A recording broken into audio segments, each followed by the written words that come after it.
Hola, ¿cómo están? Soy Ángel Luis Fernández y esto es A1. Bienvenidos.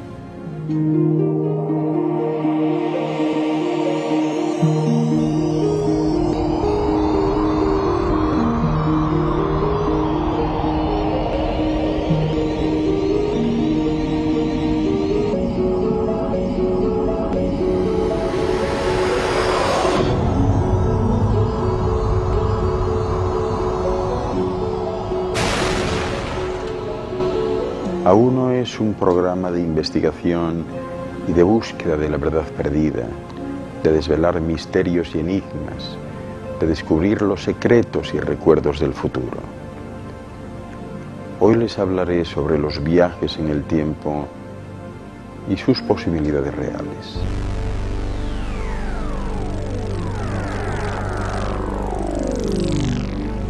La teoría especial de la relatividad de Albert Einstein y por extensión la teoría general permite un tipo de dilatación temporal que muy bien se podría denominar viaje en el tiempo.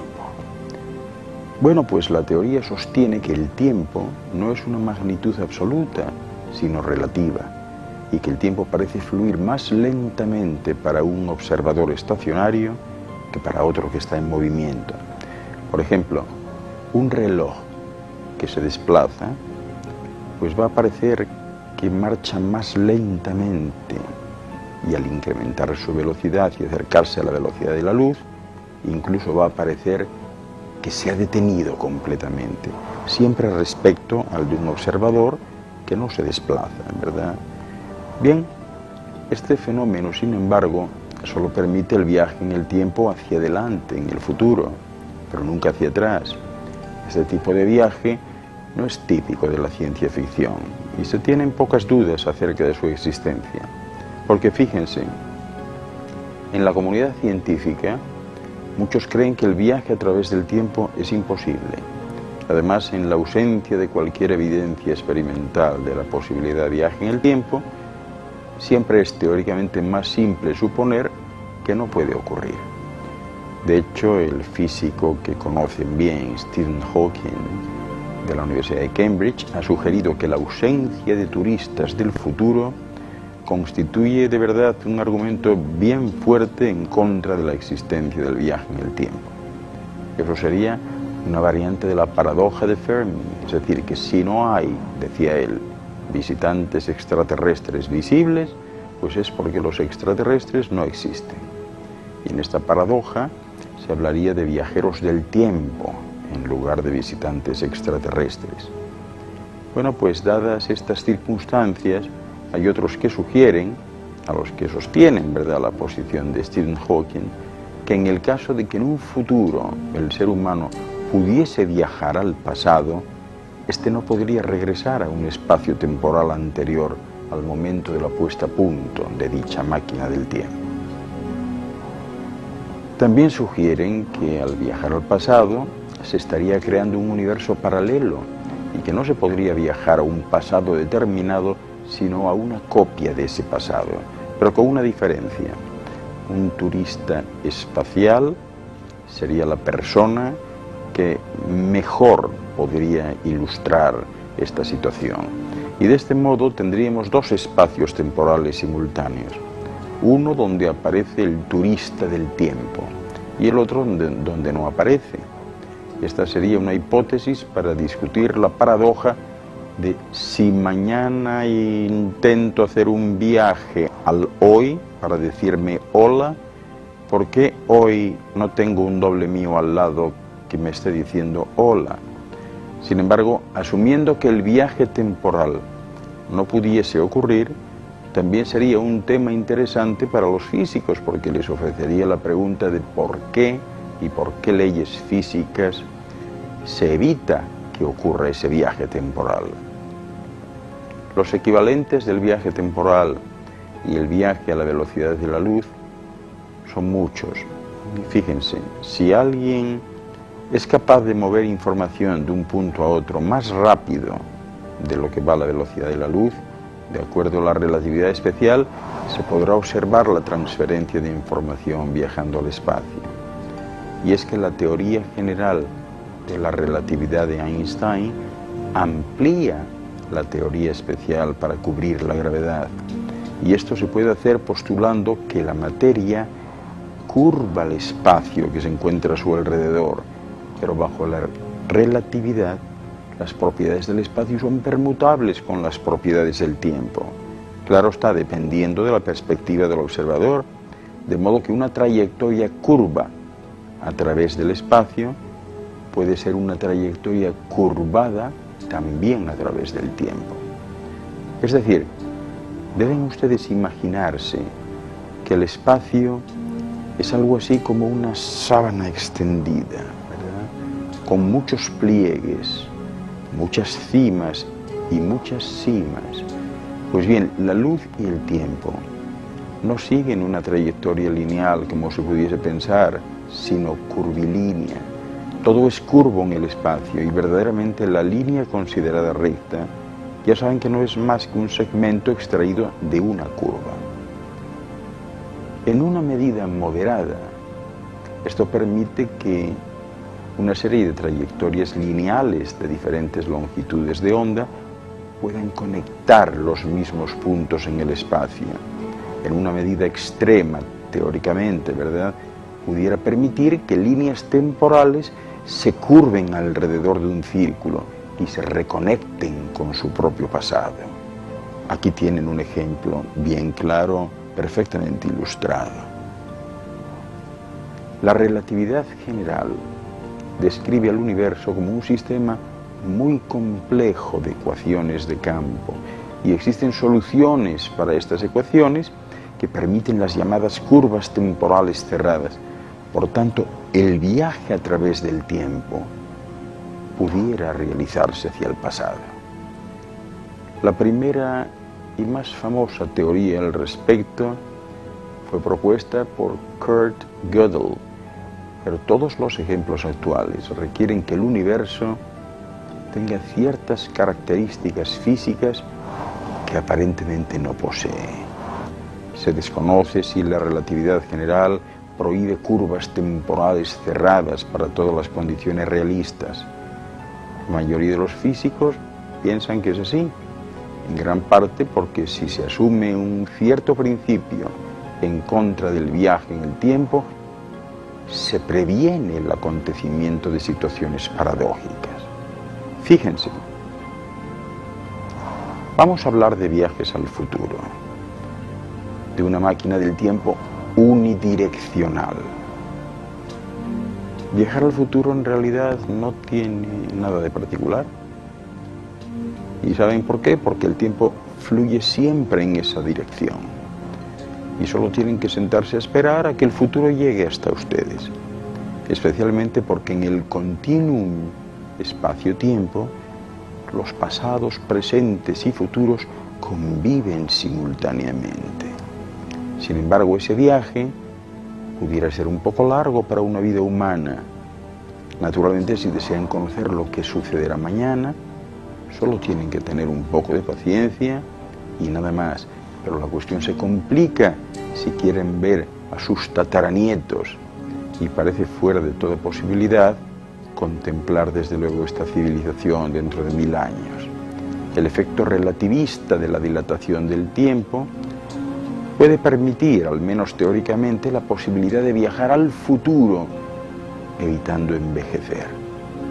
Y ahora bien, hay una paradoja muy conocida, la paradoja de los gemelos. Imagínense dos hermanos gemelos que se encuentran en el futuro, pero que habiendo recorrido caminos diferentes, uno de ellos viaja a gran velocidad en una nave espacial y por esa razón su tiempo se ralentiza, es más lento y ve reducido su envejecimiento. ¿Cuánto se puede limitar el envejecimiento? Teóricamente se puede limitar tanto como se quiera, ya que según la fórmula de la dilatación temporal, se puede hacer que el tiempo transcurra tan lentamente como se desee, siempre que la velocidad de la nave se aproxime suficiente a la velocidad de la luz. Es decir, el tiempo se puede estirar, se puede condensar, se puede hacer de todo con él. Vamos a ver algunos ejemplos de viajes al futuro. Para ello invertiremos la fórmula anterior para obtener el tiempo transcurrido en la Tierra en función del tiempo transcurrido en la nave. Si dejamos que la velocidad de la nave sea de un 90% de la de la luz, el tiempo transcurrido en la Tierra irá muchísimo más rápido. Es decir, que incluso yendo a esa altísima velocidad, solo se ganaría un modestísimo factor 2 en este viaje al futuro. Para hacer viajes interesantes a ese futuro, necesitaríamos que el cohete pues vaya a velocidades realmente impresionantes. Por ejemplo, si la velocidad del cohete fuese de un 99.99 de la de la luz, cuando el tiempo transcurrido en el cohete fuese de un año, en la Tierra habría transcurrido, ¿saben cuánto? Un siglo. Y el cohete tendría que viajar a una velocidad de un 99.9999% de la de la luz para poder viajar al futuro dentro de 1000 años, habiendo envejecido solo uno. Pues bien, para viajar a futuros más lejanos, solo sería necesario hacer que la velocidad fuera aún más cercana a la de la luz. Así que esta nave, en la que teóricamente estaríamos viajando a gran velocidad, en un camino con origen y regreso a la Tierra, pues sería una máquina del tiempo para viajar al futuro que, en la medida en que fuésemos capaces de incrementar su velocidad, nos podría llevar sin envejecer a cualquier tiempo posterior a este tiempo presente. Sin embargo, tienen que tener en cuenta que la luz es justamente el límite que marca la frontera exterior de la tercera dimensión, y que por tanto la luz en la siguiente dimensión, llamémosle la cuarta, por ejemplo, pues viaja a una velocidad indescriptiblemente mayor. Es decir, para viajar a la velocidad de la luz, algo todavía impensable para esta tecnología, sería necesario que el móvil o la nave se convirtiese también en luz. Y claro, es evidente que la construcción hipotética de esta nave, de esta máquina del tiempo, está fuera de las posibilidades técnicas de esta civilización ahora. Sin embargo, hay ejemplos que demuestran que la idea es correcta, que es buena, que se puede hacer. No se muevan, que enseguida regreso. Hasta ahora.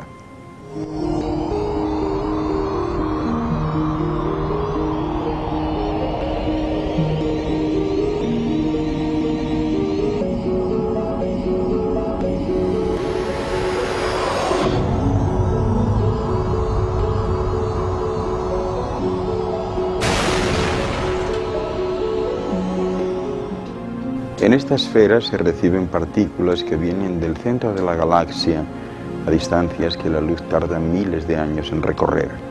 Es decir, fueron producidas hace miles de años terrestres.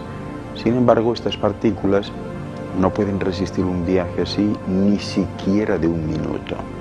¿Saben por qué no? Porque se desintegran en cuestión de segundos después de haber sido creadas. Pero entonces, ¿cómo se explica esta paradoja?, se preguntarán ustedes. Muy fácil, haciendo uso de la dilatación temporal. Las partículas han sido aceleradas a velocidades tan cercanas a la de la luz que solo han envejecido segundos, mientras que en la Tierra han transcurrido miles de años. Esta máquina del tiempo, como ya les decía antes, es unidireccional. Es decir, solo permite viajar al futuro. Y esto sin duda limita mucho el encanto de un viaje de ese tipo, ¿verdad? No sería posible, por ejemplo, viajar al futuro para echar un vistazo a los resultados de un juego de béisbol y volver atrás. La posibilidad de viajar al pasado, que es la que hace realmente interesante a una máquina del tiempo, puede parecer muy dudosa con la presente evolución y pudiera afectar a principios muy generales. Pero fíjense, los viajes en el tiempo requieren mucha imaginación, fundamentalmente ficción. Por mucho que se viaje a la velocidad de la luz, el desplazamiento habrá sido efectuado a razón del límite en esta dimensión, es decir, 300.000 kilómetros por segundo. Eso quiere decir que se recorren 300.000 kilómetros en un solo segundo. El mismo segundo que habrá transcurrido en la Tierra. En consecuencia, el viajero habrá envejecido lo mismo que el que no viaja. Ambos serán un segundo más viejos. La única diferencia es que en el mismo segundo uno ha estado en movimiento y el otro no. Por más que se hagan las cuentas, el resultado siempre será el mismo. La velocidad de la luz es un parámetro de espacio y movimiento que permite calcular distancias astronómicas. Ello significa que si queremos viajar a la constelación de Tucán, por ejemplo, se necesitará emplear la friolera de 12.000 millones de años viajando a la velocidad de la luz y otro tanto en volver, claro está. En el cómputo global, para completar el recorrido de ida y vuelta para el viajero y el no viajero, habrán tenido que transcurrir 24.000 millones de años. Es decir, de momento, imposible. Así pues, no hay lugar a posibles paradojas. Otro asunto es que metamatemáticamente o metafísicamente se pretenda traducir en ecuaciones lo que solo es fruto de un deseo. Por cierto, un maravilloso deseo, como comprenderán. Como conclusión, la relatividad general de Einstein pudiera pensarse que es una pura especulación física. ¿Han oído hablar de los agujeros de gusano, del uso de los agujeros de gusano? Bien, este término, agujero de gusano, haciendo un poco de historia, fue introducido por el físico teórico norteamericano John Wheeler en 1957 y proviene de la siguiente analogía, fíjense, que él usaba para explicar el fenómeno. Imagínense por un momento que el universo pues es como una manzana, como la cáscara de una manzana, y que un gusano viaja sobre su superficie. La distancia desde un lado de la manzana hasta el otro es igual a la mitad de la circunferencia de la manzana si el gusano permanece sobre la superficie de esta. Pero si en su lugar perfora un agujero directamente a través de la manzana, la distancia que tendría que recorrer sería sensiblemente menor, haciendo buena la afirmación aquella de que la distancia más cercana entre dos puntos es una línea recta. Pues bien, a medida que el espacio se curva, sus pliegues tienden a conectarse, tal y como sucede en la dinámica de los fluidos, es decir, el espacio se comporta también como un fluido. La máquina del tiempo, máquina de viaje en el tiempo propuesta que utilice un agujero de gusano, funcionaría hipotéticamente de la siguiente manera. Se crea de alguna forma un agujero de gusano en primer lugar. Un extremo del túnel es acelerado a una velocidad cercana a la de la luz, quizás con una nave espacial avanzada, y entonces se regresa de vuelta al punto de origen. Bien, debido a la dilatación temporal en base a la velocidad, el extremo acelerado del túnel ha envejecido menos que el extremo estacionario, desde el punto de vista, claro está, de un observador externo. Sin embargo, el tiempo se ve diferente dentro del túnel que fuera de él.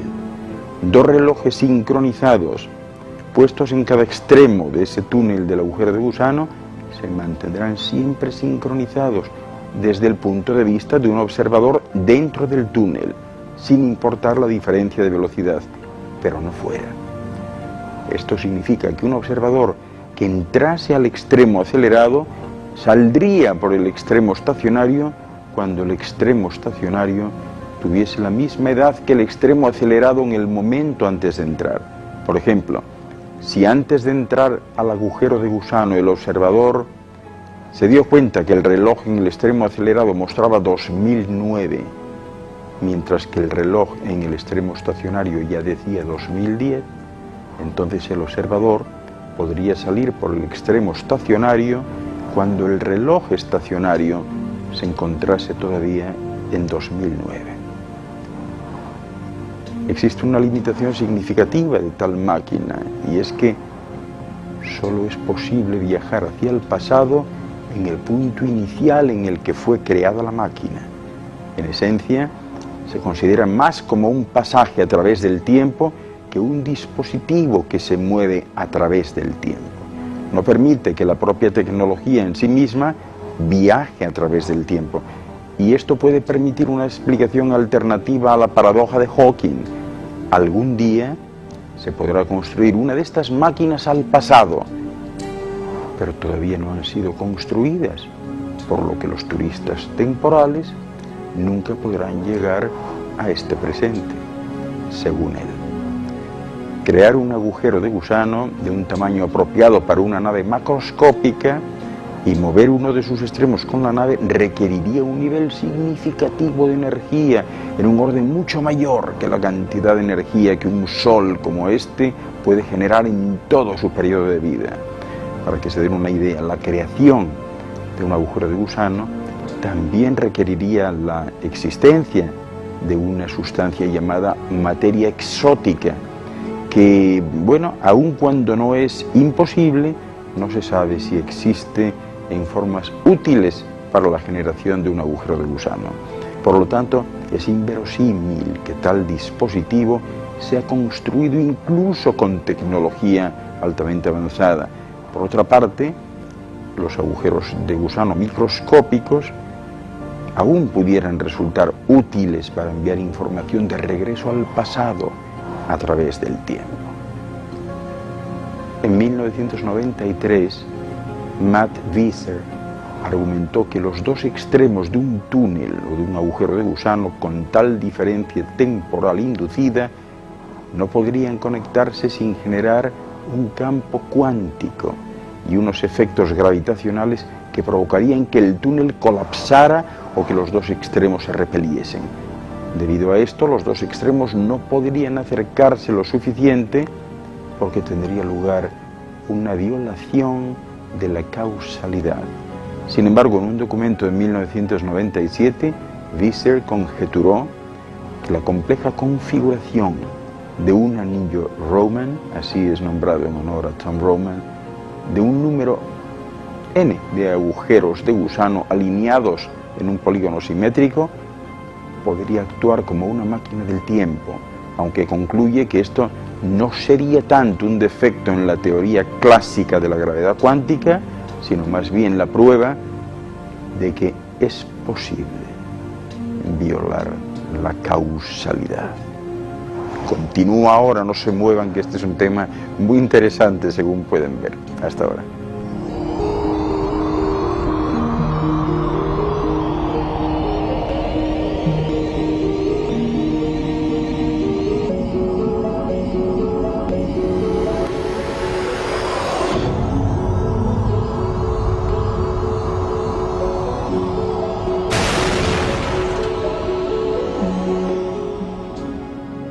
¿Y qué decir de la distancia en los viajes a través del tiempo? De acuerdo con la relatividad especial, las leyes físicas pueden ser invariables durante las transformaciones Lorentz. Estas mezclas de dimensiones espaciales como el tiempo, ¿verdad?, que pueden ser comparadas a una relación de distancia por la velocidad de la luz. Ahora bien, si se supone que las mismas distancias en espacio y tiempo presentan el mismo nivel de dificultad técnica, entonces moverse en el tiempo tan solo por un segundo, sea este adelante o hacia atrás, sería como volar a la luna. Moverse algunos años sería como desplazarse a alguna de las estrellas cercanas, y si se quisiera, por ejemplo, visitar la época de los dinosaurios, quizás sería algo así como viajar a una galaxia lejana. Sobre la base de este argumento, algunas personas piensan que el viaje a través del tiempo requeriría un nivel muy avanzado de tecnología, a menos que se utilizase algo similar a la teleportación.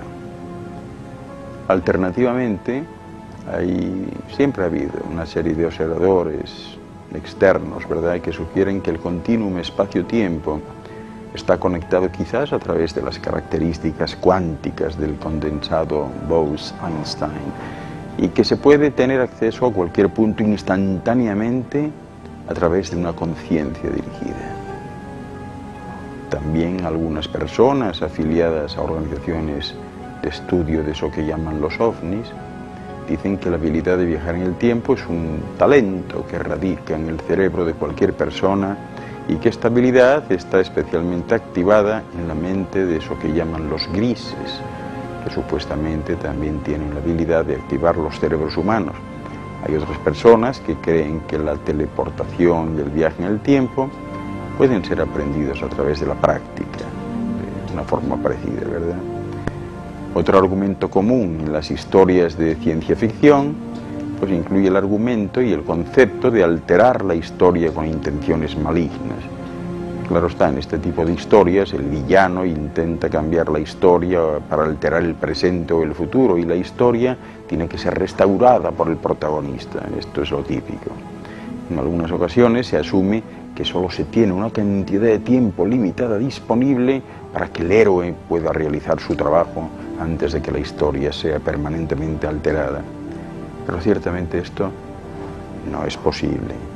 Los viajes en el tiempo, por ejemplo, al pasado, no permiten la paradoja de interferir en sucesos que ya han transcurrido, que ya han tenido una hora. Tiene lugar en algo parecido a una burbuja, en la que es posible recrear una situación, vivirla, percibirla e incluso que perciban a uno, pero no es posible alterarla en sus circunstancias fundamentales. Se puede argumentar también que un libro como es el Apocalipsis de San Juan, pues que describe una forma de viaje en un tiempo espiritual. En contraste con la mayoría de conceptualizaciones de ciencia ficción de viaje en el tiempo, la revelación dice que Juan, durante su exilio en la isla griega de Patmos, tuvo una visión en la que se le presentó un espíritu y que el futuro fin de los tiempos le fue revelado por medio de un ángel enviado por Jesús desde el futuro. Llegados a este punto, tendríamos que entrar en los viajes a través del tiempo y la religión y preguntarnos si pudieran ser las profecías una especie de información emitida desde el futuro. Es interesante observar que cualquier religión que postula la existencia de una determinada profecía requiere en última instancia un agente que pueda mover información desde el futuro hasta el pasado. En la teología judeocristiana, por ejemplo, se supone que el Dios Yahvé existe sin ser limitado por el espacio o por el tiempo. Según esta doctrina, Yahvé es omnisciente y omnipresente. Algunas declaraciones en la Biblia, tales como la de Jesús: antes de que Abraham naciera, yo estuve.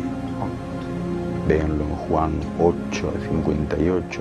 Y la de Pedro: Jesús fue elegido antes de la creación del mundo. Primer libro de Pedro 1:20. Siempre asumiendo que la creación del mundo comenzó en el tiempo cero, y que implica que Yahvé no se rige por la misma línea temporal que ésta, y esto es apoyado por la aserción que dice: yo, el Señor, no cambio. Malaquías 3:6, ya que un cambio requeriría un desplazamiento de un lugar a otro y ser contenido por una serie temporal continua. Existen dos interpretaciones temporales de estas declaraciones, y son que Yahvé existiría fuera del continuum espacio-tiempo, o que Yahvé existiría simultáneamente en cualquier punto del espacio-tiempo. Pero en cualquier caso, Yahvé podría transferir sin restricciones información de un punto del espacio-tiempo a cualquier otro punto. Dicen que hay un nuevo modelo de máquina del tiempo basada en una modalidad de láser que podría estar construida en un plazo de 10 años. Se trata de una máquina del tiempo que en vez de objetos masivos utilice energía luminosa en forma de rayos láser para curvar el tiempo, y que ha sido ideada por el doctor Ronald Mull, un físico de la Universidad de Connecticut, que ha utilizado ecuaciones basadas precisamente en las teorías de la relatividad de Einstein para observar la curvatura del tiempo a través de un rayo de luz circundante obtenido por medio de una especie de complejo de espejos e instrumentos ópticos. Aunque su equipo aún necesita fondos para el proyecto, el Dr. Mull calcula que este método permitirá que el ser humano viaje en el tiempo quizás antes de un siglo. ¿Qué les parece? En la teoría especial de la relatividad de 1905, Einstein enunció que el intervalo de tiempo medido por un reloj depende de su estado de movimiento. Los relojes de dos sistemas de referencia que se muevan de manera diferente registrarán lapsos de tiempo distintos entre los mismos acontecimientos. Ya saben que este efecto es conocido precisamente como dilatación del tiempo. La dilatación se hace realmente notable cuando el movimiento relativo de los sistemas de referencia en los que viajan los relojes implica velocidades cercanas a la velocidad de la luz, a esos 300.000 kilómetros segundo, que es el límite. De ahí que en la vida ordinaria no se la perciba directamente. Incluso, fíjense bien, a la velocidad de un avión, por ejemplo, la dilatación del tiempo se sitúa en el orden del nanosegundo, es decir, la 1000.000.000ª fracción de un segundo, que es una cantidad muy pequeña y que, no obstante, quiero que sepan que ya ha sido registrada por relojes atómicos muy precisos, confirmando así todo el enunciado de Einstein.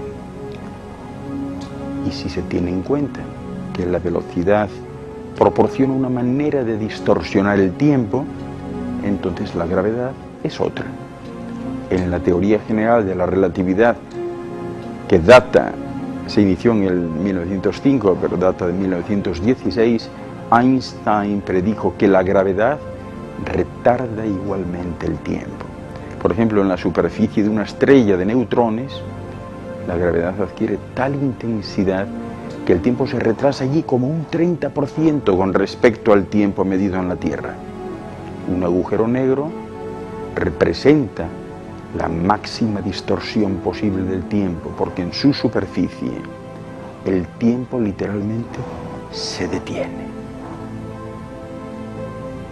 Llegamos a la conjetura del viaje humano en el tiempo. ¿Qué les parece? ¿Que puede ser posible o no?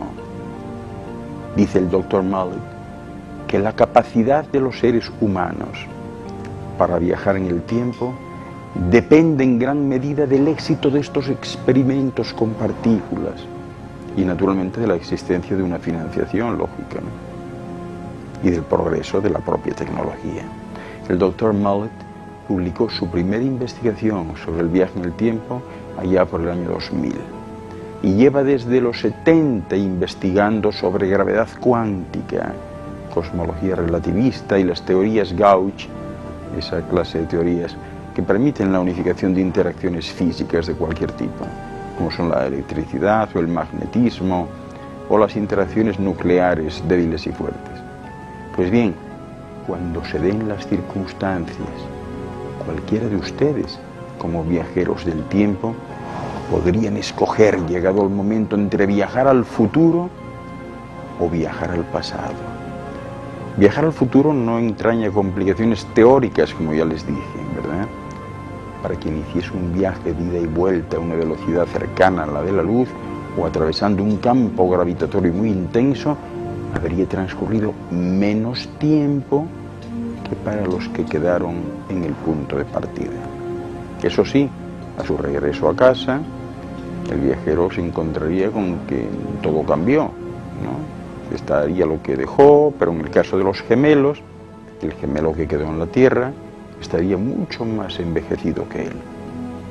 El viaje hacia el pasado, por el contrario, plantea dificultades teóricas difíciles de afrontar ahora, aunque la física no impide expresamente este segundo tipo de viaje. Aquí la teoría de la relatividad lo permiten ciertas configuraciones particulares del espacio-tiempo. Ahora, si viajamos o no, eso lo veremos después. No se me muevan, voy a tomarme un jugo de naranja que lo necesito bien y enseguida regreso. Hasta.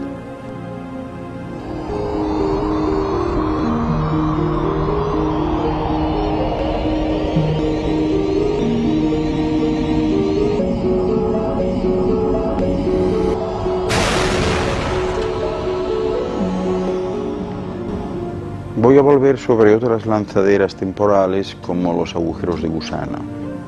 Fíjense, la propuesta del Dr. Ronald Mullet se añade a otras investigaciones sobre la posibilidad de viajar en el tiempo. A mediados de los años 80, el físico norteamericano Kip Thorne formuló un modelo para una máquina del tiempo basado en el concepto de agujero de gusano, un concepto que encaja de manera natural en la teoría general de la relatividad, donde la gravedad no solo distorsiona el tiempo, sino también distorsiona el espacio. Lo mismo que un túnel, ¿verdad?, que atraviesa una montaña, ofrece un camino más corto que rodear la ladera, tal y como les decía antes, un agujero de gusano sería un camino estupendo, el camino más recto y menor entre dos puntos que la ruta que los une en el espacio ordinario. Los agujeros de gusano ofrecerían así un atajo entre puntos separados del espacio.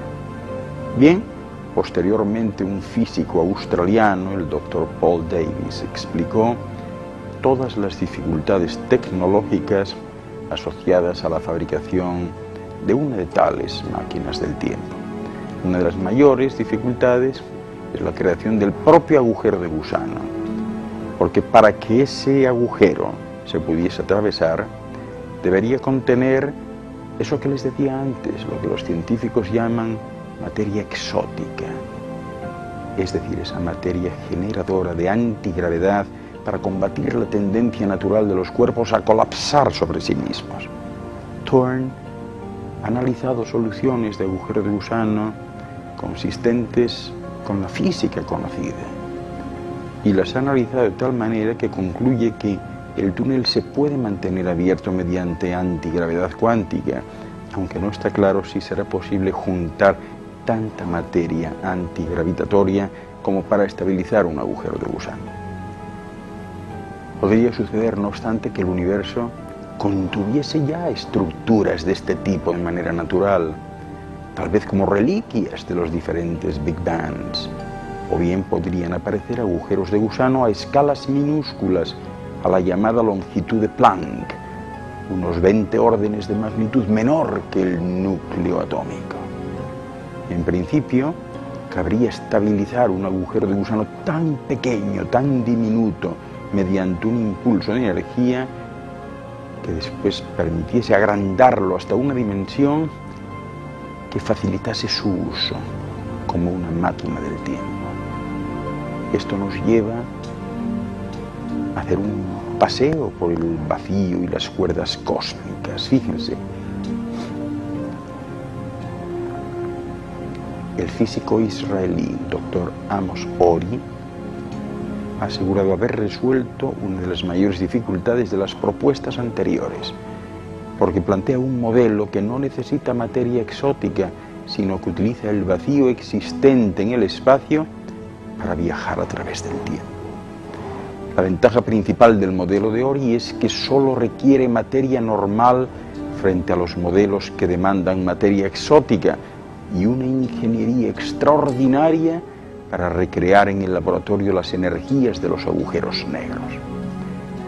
También debo hablarles de un tipo de máquina del tiempo completamente diferente, que ha sido propuesta por el Dr. Richard Gott de la Universidad de Princeton en los Estados Unidos, haciendo uso de objetos conocidos como cuerdas cósmicas, estructuras que reflejan el entrelazado de los diversos campos cuánticos inmediatamente después de un Big Bang y que debido a su dificultad para desenrollarse, pues pudieran permanecer todavía hasta hoy como reliquias de una de aquellas grandes explosiones.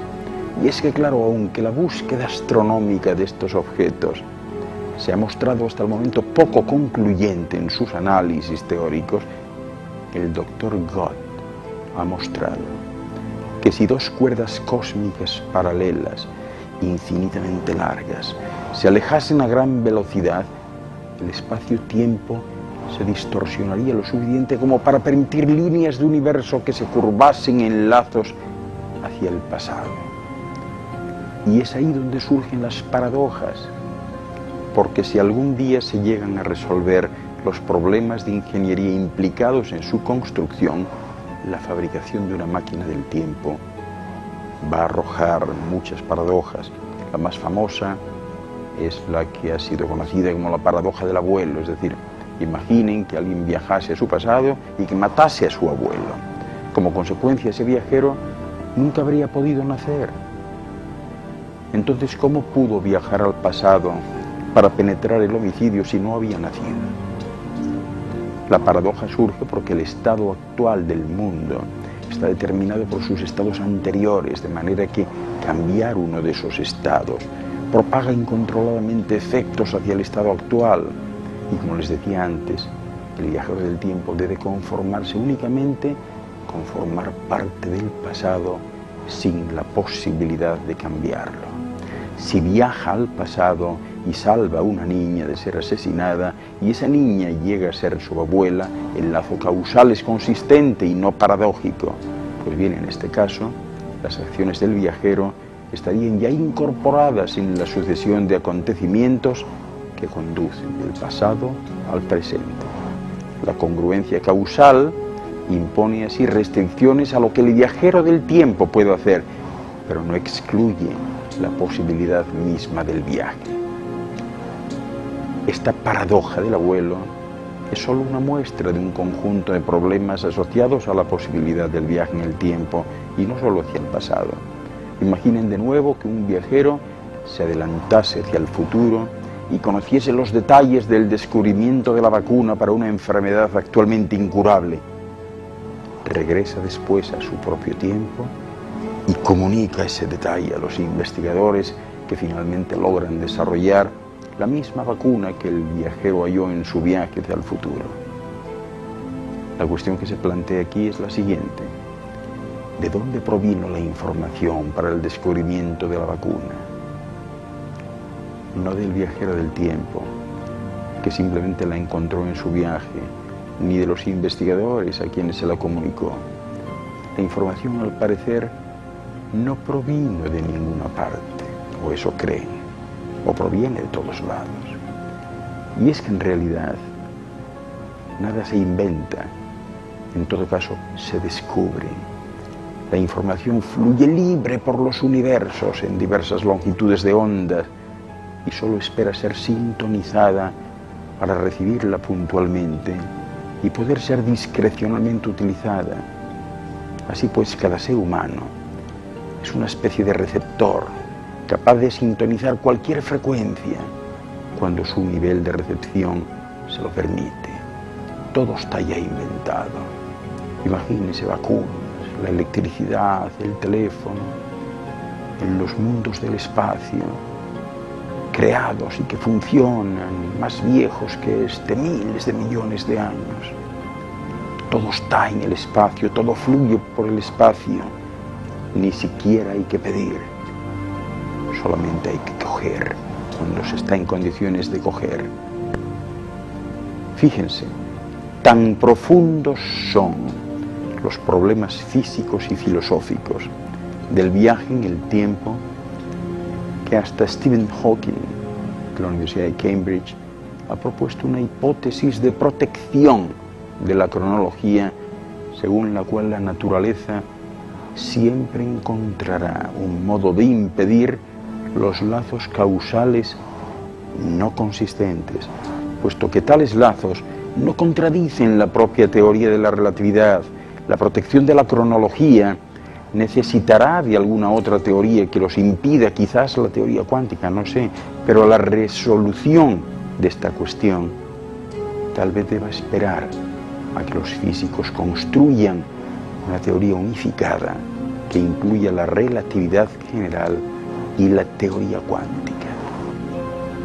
Esta protección de la cronología es por ahora tan solo una conjetura. Por tanto, el viaje en el tiempo continúa siendo físicamente posible. En fin, deben saber que la luz, la velocidad de la luz, no constituye un límite para esta dimensión y para esta densidad. Ello quiere decir que en dimensiones más elevadas, la velocidad de la luz es muchísimo más elevada también, y que aún en esta dimensión, cuando se pudiese viajar a esa velocidad, lo cual es imposible para los móviles actuales con la tecnología que se conoce hasta el momento, se tardaría mucho en llegar de un punto a otro del espacio. Imagínense que si quisiésemos viajar al cuarto planeta, conocido como Shashin, del Sol más cercano a este, Próxima Centauri, tardaríamos 4 años y medio para la ida y otro tanto para la vuelta. Y si deseásemos invertir 1 año allá para visitarlo, estaríamos hablando de un viaje de 10 años en total. Y ya saben que a su regreso a la Tierra se encontrarían con que aquí habrían transcurrido unos 500 años. Sin embargo, todavía no es posible viajar a la velocidad de la luz, ni siquiera una fracción representativa de la misma, porque un móvil o una nave lanzada a esa aceleración se desintegraría inmediatamente y se convertiría en electricidad. Los viajes espaciales de largo alcance solo son posibles mediante agujeros de gusano que catapulten al móvil hacia una dimensión o un supertono más alto, pasando por un espacio interdimensional. En este caso sería algo así como desplazarse a la 4ª dimensión para desde allí situarse de forma instantánea sobre las coordenadas exactas del punto de destino, sea este, en este u otro universo, sin límites, para de nuevo bajar a la dimensión de referencia y realizar las maniobras de descenso.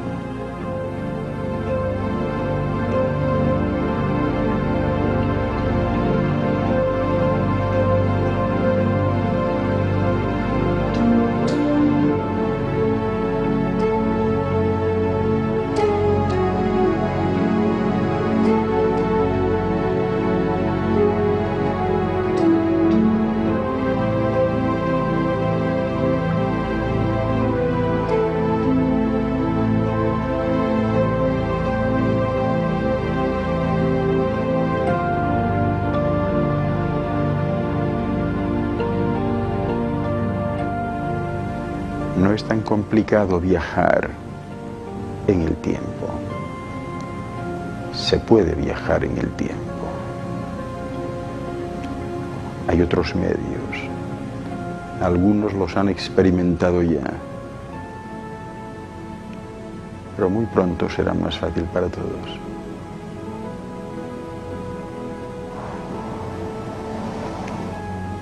Pero no crean que todo lo que han visto y oído hoy haya sido fruto de su imaginación o de la mía.